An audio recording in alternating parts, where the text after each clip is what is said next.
আসসালামু আলাইকুম। Automobile technology Bangla video সিরিজে আপনাকে স্বাগতম।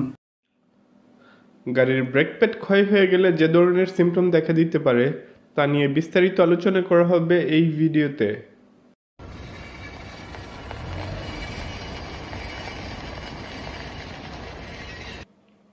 স্কুইকিং নয়েজ, এটি গাড়ির ব্রেক প্যাড ক্ষয় হয়ে যাওয়ার প্রথম সিমটম।